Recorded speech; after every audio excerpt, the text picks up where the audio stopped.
പൊട്ടിയ കുപ്പായം മുടുത്തു മണ്ണണ കാലത്തെ മിടുക്കി പെണ്ണെ എന്നോട് നെഞ്ചിൽ നടുക്കിരുന്നവളാണേ നീ.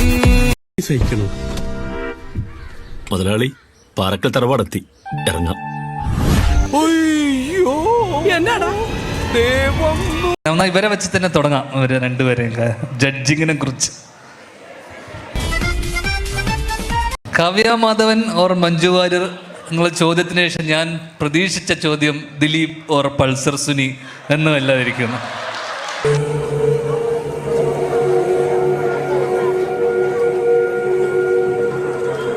നീ വിട്ടോ, ഇത് എനിക്കുള്ള പണിയാ.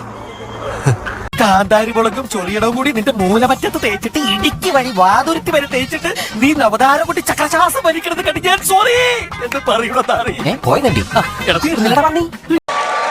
അങ്ങനെ ചോദ്യം വേണമെന്ന് ചോദിക്കാം.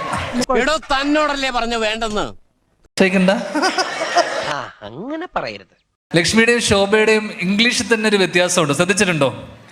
ചെറിയൊരു ബ്രിട്ടീഷ് ആക്സെന്റ് കയറിയിട്ടുണ്ട് ഇവിടെ വന്നതിന് ശേഷം, ശ്രദ്ധിച്ചില്ലേ? അപ്പൊ ശോഭ പുറത്തു പോയിട്ട് പറയുന്ന കേട്ടു, can I have one glass of ചായ and പഴംപൊഴി എന്ന് എന്തോ പറഞ്ഞ അല്ലേ? ശോഭ പഴംപൊരിയുടെ ഇംഗ്ലീഷ് അറിയില്ലേ? Banana fritters. പോയി ഇംഗ്ലീഷ് അറിയില്ല എന്നിട്ട് സ്പീച്ച് വന്നിരിക്കുന്നു മലയാളം. ഞാൻ ഭയങ്കര ആവേശത്തിൽ അങ്ങനെ പ്രസംഗിച്ചുകൊണ്ട് നിൽക്കുകയായിരുന്നു.